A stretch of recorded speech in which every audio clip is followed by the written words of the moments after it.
Welcome to the Success Builders podcast. If you're an entrepreneur seeking motivation, inspiration, and real-world strategies to grow your business, you're in the right place. Here we believe success isn't a destination, it's a journey filled with golden nuggets of wisdom shared from one business owner to another. I'm Liz Nanell, a real estate agent, mentor, entrepreneur, and your host on this exciting path. In every episode, I'll bring you valuable insights from entrepreneurs who's been in the trenches, built their dreams, and are ready to share their secrets with you. Whether you're just starting out or looking to take your business to new heights, this is your space to learn, grow, and connect. Let's dive in and build success together. So good day, everyone, and welcome to another episode of Success Builders. I'm extremely excited to introduce our guest, Tristan-Jason, or TJ, from AIP Properties in Durban, with his focus mainly on commercial real estate. Being our first commercial real estate agent on the podcast, we're really excited to deep dive into his knowledge today and share that with all of you. So Tristan, welcome.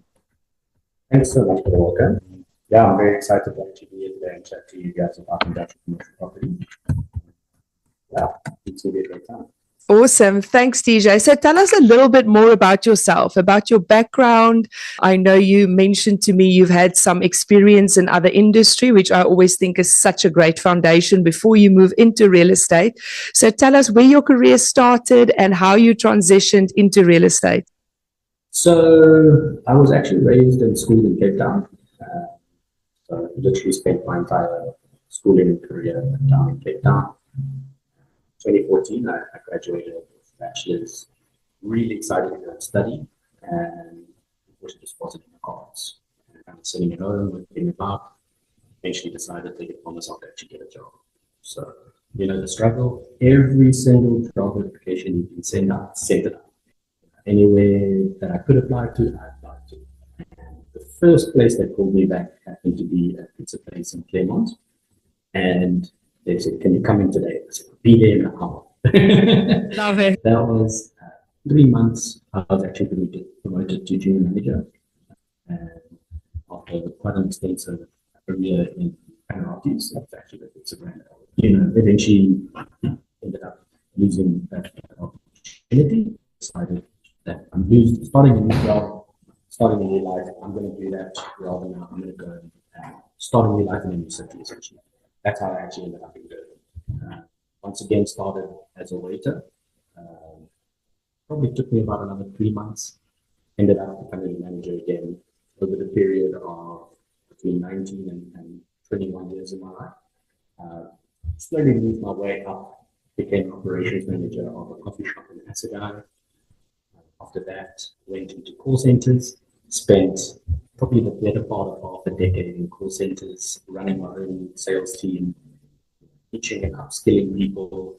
So really that people person kind of thing really showed there.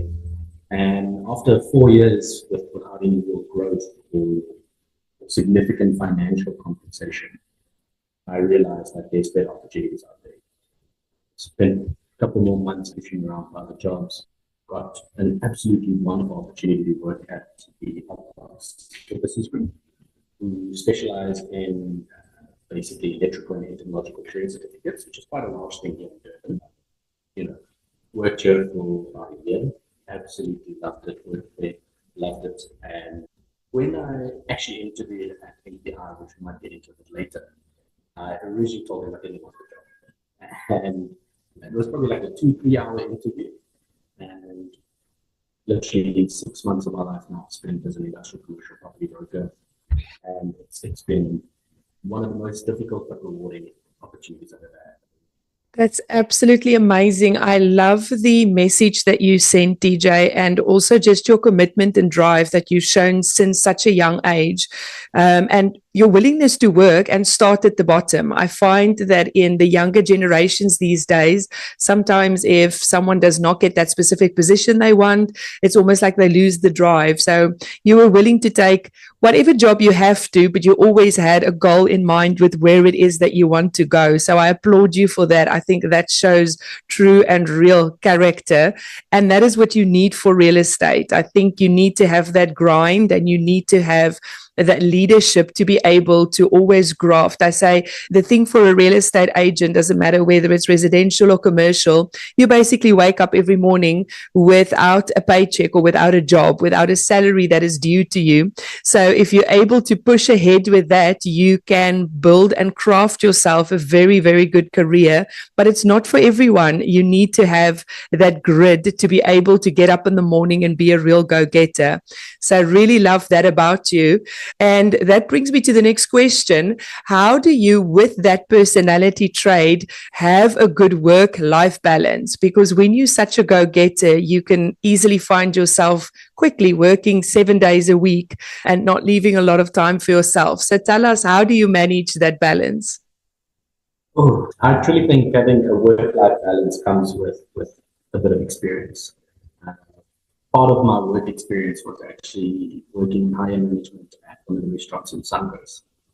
And I think very similarly to what you mentioned, that working those 7 days a week, 10, 12-hour shifts each and every day to try and obviously push yourself to grow your career. I think at some point in your life, you need to take a step back and realize that there's a little bit more to work, and you do actually need that life balance, because once you throw yourself into work, you find your relationships or friendships or even your personal health really suffers. And failure to have that balance can definitely, I think, impact your life and impact your well-being. But to actually maintain a work-life balance, I think it comes down to you just having the foresight, because unfortunately, the search for property doesn't stop. I often get inquiries from these listing websites at 10 o'clock at night, a little message pops up, bling, bling, and notification comes through, and you need to have the strength to reply to those people, because the reality is if I don't reply to them now, someone else might reply to them, and the deal's lost before I've even started the deal. But at the same time, at 10 p.m. or 9 p.m., whenever it is, you need to make it clear to them that I can't show you a property now. So yes, reach out to them, but make it known to them. Look, I'll reply to you now. I'll let you know that I'm not ignoring you, but let's deal with this on Monday. It's Saturday now.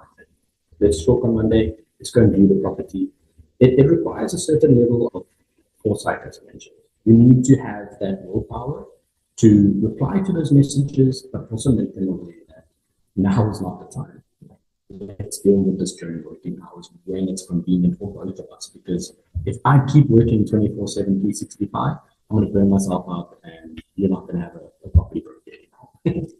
100%. I think it's such a real and true thing to be able to give excellent service, to be able to always be reachable, but also to communicate some form of boundaries, especially when you work with the internet these days, because there are people that run different schedules and they'll make contact at different times. So I think that you're doing a great job at that. My next question comes with what I started off with. You are the first commercial real estate agent that we've got on Success Builders, but I'm inquisitive. Why commercial? And are you interested only in commercial, or is residential also something that tickles a little bit of your interest? So I think that is a very good question. I touched on it a little bit when I said I first interviewed at API. And coming from the electrical and entomological clearance certificate background, in my head, obviously, we deal with a lot of estate agents, a lot of conveyancers, and I kind of could see the trend of how many requests we were getting for this kind of work, kind of going downhill. So I knew that at that moment when I interviewed for the job that houses would sell. And I interviewed and I said, look, Mr. Director at API, I'm not interested. I know houses aren't selling. And the counterpoint to that was when the economy does really well and businesses are growing and developing, they come to us looking for bigger premises. It's the first thing that happens when business does well. They start hiring people. They need more space. They come to an industrial commercial property broker looking for the bigger premises. And when there's a financial downswing, people are struggling. And, everyone's pockets are hurting. They're looking to now try and save where they can. They'll come to us because they're still looking for a smaller premises. But regardless of the economy's growth or downturn, there's opportunities for hardworking and dedicated industrial commercial brokers. With residential, I find from experience in the clearance certificate market that when there's a downturn, houses don't sell, and that can obviously really impact a residential agent because they can go months, sometimes a year without selling property. Awesome. And tell me, what is the trends in your current market? What's happening in your area? So I definitely think that, at API, we really do have the impact on a lot of things, like with regards to staying informed. Because one of the things that our directors stress with us is constant communication with both tenants and the landlords in each of our specific areas. So each of our brokers deals with a industrial commercial hub. And, a lot of the time when you're speaking to people and they tell you, like, oh, wow, I'm looking for a bigger premises, or I'm kind of looking for something the same size but cheaper. All of these are very much indicators of a strong or a weakening economy. And very recently, I've seen a lot of newer businesses coming to us. So these are people that are now starting to register their businesses, and they'll come forward to us and say, look, I'm now looking for my first premises. And personally for me, obviously I can't speak for other residential or industrial commercial brokers, but I personally have seen a huge upswing in the number of smaller businesses coming in looking for their first premises. But simultaneously, I've also seen a large number of bigger companies looking to expand their footprint. When you work for a company like DPI, which is nationwide, we get people from huge logistics companies like, your biggest shopping centers and things like these coming to us and saying, look, I want this kind of premises. And what we find is that with these larger companies coming to us and saying they're looking to expand their footprint, it's a good, strong indicator that the economy is doing really well. People are coming to us, they're looking for buildings to buy, they're looking for properties to lease. And regardless of what's happening, we're finding it's an upward trend, definitely not a downturn like we previously experienced before the elections. I love that. That's such a positive notion on commercial and on how businesses are doing. I know that post-COVID, there was such a drop in the market because obviously everyone started working from home and a lot of companies were looking at downsizing offices. And I have seen in the Cape Town area, what you're explaining in the Durban area, which is businesses are growing. They're looking for those bigger office space. They're looking for more in-person collaboration, which is absolutely, it's such a positive thing for the business and the economy in South Africa. So love your take on that and what's happening in the market in and around you. My next question is, what motivates you the most and what is your vision for the future? Oh, that's a very strong question. So as I mentioned, I grew up in Cape Town, and I grew up with my dad, who was a very strong and independent individual who sacrificed quite a lot to send me to a rather luxurious high school and junior school. I was educated at one of the boys. And, he was just really a strong-willed individual. And so I think a lot of that was imparted on me in both my work ethic and my ability to converse and have conversations with people regardless of my personal feelings at the moment. It doesn't matter if I haven't slept. Someone calls me at 6 in the morning and says, I need to view this premises today. When you have a role figure or a role model like that, who's spent his whole life dedicating himself to his work, it becomes, I think, a lot easier to follow his footsteps. But, I think to each and every other person, I think if you have your own reason, regardless of what it is, I work in call centers, significant number of our call center agents used to have children. And, if that's what gets you out of the bed, the desire to raise your kids and kind of really build a house and build a family, then so be it. That's what you need to motivate yourself and push yourself to obviously get out of bed and make sure you're going and working that 9 to 5 and paying those bills. Because at the end of the day, if you don't do it, no one else is going to come to you and give you a hand out. The world has very much changed. aren't looking out for yourself, then so be it. No one else is really going to look after you. I absolutely loved that. What a beautiful shout out to your dad that I'm sure has dedicated lots of hard work and lots of love and kindness into bringing you up. And it shows, and that's such a beautiful testament to him. I absolutely love that. And TJ, vision for the future. Where do you see yourself in 3 years, in 5 years? I can see you're a goal orientated guy and you set these goals. You might not often speak about them, but you set them, and I'm no stranger to someone achieving them once they've set them. So give us a little bit of glimpse, as much as you're comfortable with. Where are you going? So I think step number one is achieve financial security. My short-term goal, or at least medium-term goal, is to, my short-term goal is to make enough money such that I can start investing into property of my own.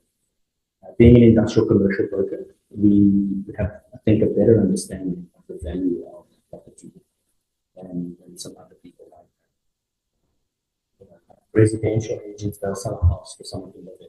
Whereas an industrial commercial property broker will somebody a form of income, if I can call it that. When we're selling a building, we're selling an opportunity for you to earn a rental, which is different, a little bit different from residential. There's sometimes maybe 1 out of 5 deals, someone's purchasing as a opportunity to rent out. With industrial commercial, it's almost exclusively bought either to run your business, which obviously at the end of the day, you kind of setting up your permanent home base for the rest of your business's lifespan, or you're leasing it out to someone else who's going to be paying you for the opportunity to run their business. And like I said, medium goal, I'm hoping at least the next 5 years is be able to purchase myself my own industrial commercial space that I can then rent out to people and allow them to run it. That's personally, I feel, the way forward. And I know that recently with the interest rates coming down, now is the time to buy.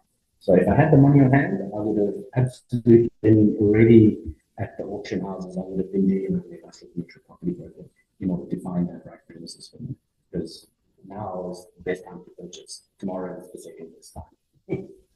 Absolutely love that, TJ. Just you keep on going for those goals and you will achieve them. If we have listeners today that is in the business world and would love to reach out to you with regards to office space, like you said, you guys are covering nationally. You've got a footprint everywhere. So where can people reach you? We will also post numbers and email address at the bottom of the episode, but give us a little bit of shout out. How do you prefer that communication? I know you mentioned WhatsApp that you receive late at night or a notification from a platform. Let us know if you've got a preferred way for people to make contact with you. So look, WhatsApp is probably the easiest and most convenient way for everyone nowadays. I mean, what a smartphone you've got. My contact details will be 066 3987 981. Once you've given this number out enough times, it sticks with you for life. If you're looking for, like I mentioned, a national property, the best place to go is actually our website, API Property. Every single broker that works at the API Property posts all of our listings there, which means that regardless of which area and which industry or commercial space or office space you're looking for, that's the place to go. The API Property socials are probably the most convenient place for people to find exactly what they're looking for. Because like I mentioned, obviously, the brokers are just going dedicated with regards to individual areas and not one broker for the whole of KZN.